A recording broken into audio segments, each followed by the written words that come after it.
Just a reminder, this weekend, it's Bundle Up Weekend, so if you have any used clothing that you no longer need, you can drop it off at the St. Vincent de Paul truck that will be in the backyard, the crate that's going to be there. Also a reminder, we have Bible study on Sundays online. Saturday evening at 7:30, I will be giving a talk on St. Joseph that will be online also through Zoom. And tonight we have Stations of the Cross. And so take advantage of these things. So the Stations of the Cross is at 7 p.m.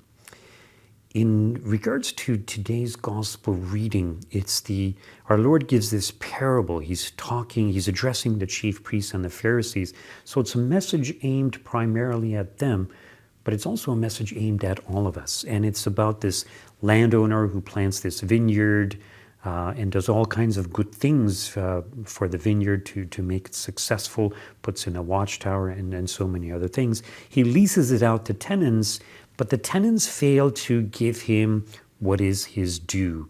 And not only do they fail to give him what is his due, they even turn against him. They treat him badly. So in other words, they seize his slaves, they kill one, they stone another, and eventually the owner sends his son, and they even kill his son. And of course, all of this is a reference to the people of Israel, the chosen people of God. In other words, God has done so much good for the people of God, manifested his great works, given them the commandments, guided them in how to live their lives so that they will be successful, and bless them in so many ways. But they fail to give thanks to God. They fail to acknowledge that all these things come from God. And they turn against God. They stone the prophets. They kill the prophets. And eventually, they're going to kill even the very Son of God. In other words, they don't really appreciate all that God has done for them. Yes, they appreciate the good things they have, but they don't acknowledge that it all comes from God. And very often, we are the very same way. I'm sure you've probably seen parents reminding very young children to thank people when people do nice things for them or when they give them a gift. And children, sometimes when they get a new gift, they're so absorbed in that gift, so focused on that gift, they easily forget about the giver. And sometimes the giver understands that children are like that, and the giver is just pleased to see that these children delight in the new toy or whatever gift they've given them. But if time goes on, and especially as children get older, and they don't thank the giver, then obviously the giver is going to be offended. It's right and just that when we receive good things, that we thank the people who give them to us. Now, yes, sometimes, many people give us many gifts all at once, and we don't remember who gave us what, and so it's understandable that sometimes we might forget to give thanks, but hopefully we appreciate the fact that we receive things from others. What have we received from God? And some people say, oh, well, I haven't received anything. Really? So everything we have is ultimately from God. Our very lives are from God. Sometimes when we think of creation, we think God creates the world and places the animals in it and all the plants and all the beautiful things of this world, and then he creates man. But in the mind of God, that's not how God designed the world. In other words, God thought, okay, I'm going to create human beings. I'm going to create intelligent beings that have a physical body. What kind of world should I put them in? What kind of world should I create for them? And so God created this beautiful world with beautiful animals, beautiful flowers, beautiful, gardens, and so many wonderful things. And he's given us the ability to see in color. Did you know that many animals, maybe even most animals, do not see in color? So we have the ability to appreciate color. And even those animals that can and do see in color, they don't appreciate color. There's no animal that will marvel at a sunset. Dogs, they don't marvel at a sunset. We marvel at works of art when an artist produces beautiful, beautiful paintings. We marvel at the beauty of it. Animals don't do that. We appreciate beauty. So God created this world to be beautiful. God created this world to have so many good things in it. And in fact, God made the world good, everything in it to be good. But he gave us free will, which is also a good, but free will can be used for an evil. So yes, the angels, some of the angels rebelled and chose to do evil. And we too rebel and choose to do evil. But there's so many good things in the world. Even just our ability to see, it's such a tremendous gift.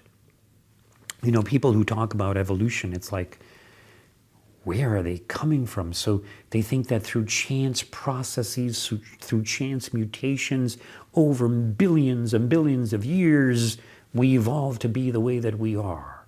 Survival of the fittest. Well, no.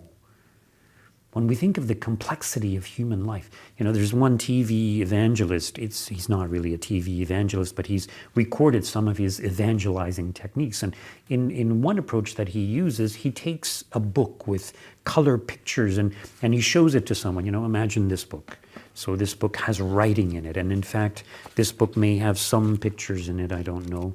Probably not. But imagine sort of a magazine that has pictures with pixels and we can recognize the pictures. And, he asked people, well, do you think this book just evolved? Well, no, of course not. It had to be designed by an intelligent being. Human beings had to make this book with intelligent words in it that can be understood and with the pictures that are perfectly designed so that we can recognize what those pictures are. And the reality is that as complex as a book is, it is not nearly as complex as human beings are. And in fact, it's not even nearly as complex as the most simple organism, a single-celled bacteria. The amount of intelligent information contained in a single-celled bacteria is the equivalent of not just one book, but 1,000 encyclopedias. So where did this intelligent design come from? It had to come from the Creator. When we think of the human eye, there's so many things that need to be present for the human eye or for any animal's eye to be able to function. There are millions of neurons attaching our eye to our brain to enable us to see and to appreciate the good things of this world. So when we say, what has God given you? And people say nothing, or they can't think of anything. They're obviously missing the point. Everything that we have is from God.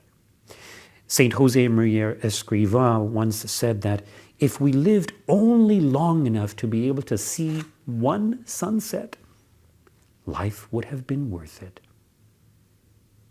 In other words, everything that God created is so extremely beautiful, but we take it for granted because we've seen hundreds of sunsets or thousands or millions of sunsets, and we just take it for granted, which is very, very unfortunate.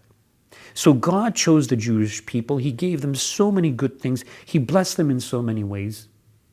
He worked his great wonders, his great miracles, especially when we think of the events of Exodus, how the Israelites were saved from their slavery to the Egyptians and eventually made it to the Promised Land. And even in the desert, God fed them with manna and quail and made water flow from the rock and the Ark of the Covenant and all these great, great miracles. And the Jewish people just took it for granted. They didn't appreciate it. Maybe not all of them, that's true, but most of them. And so, as we see in today's parable, it mentions that the landowner will take the vineyard from the present owners and give it to others who will appreciate and give what is due to the landowner. And so, the Jewish people, in many ways, they're still the chosen people of God.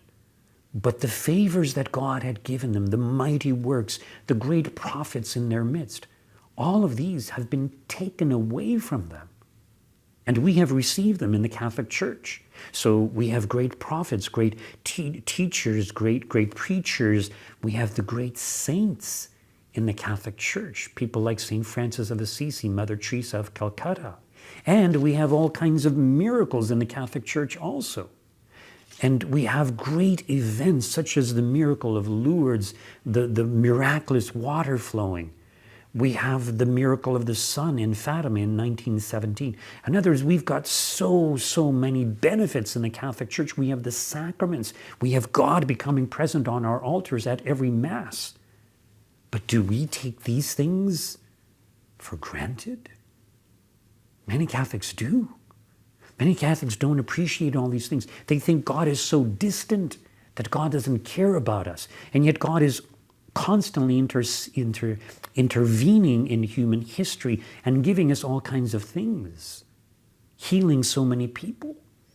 You know, sometimes we pray for healing and we go to the doctor and the doctor prescribes a medicine and we attribute our healing to the medicine, but we may have prayed along the way, and it may not just be the medicine, but it may also be because of the prayers that we offered up. And if it wasn't for those prayers, maybe that medicine wouldn't have been effective. So prayer is extremely powerful, extremely beneficial, and even that we often don't realize and appreciate as we should. So I mentioned earlier, you know, little children, when they are given gifts, if they don't say thank you, the giver can be offended. The giver may stop giving. And in many ways, it's the same with God. It's not so much that God is offended in the sense of being hurt and that he stops loving us. No. But it is right and just that we give him thanks. And in fact, that's what we say at every Mass during the preface dialogue. Let us give thanks to the Lord our God. It is right and just. It is right and just that we give thanks to God, that we worship him, that we love him, that we adore him, and that we appreciate all the good things that he has given us, and that we give something back to him, our love, our worship, our gratitude.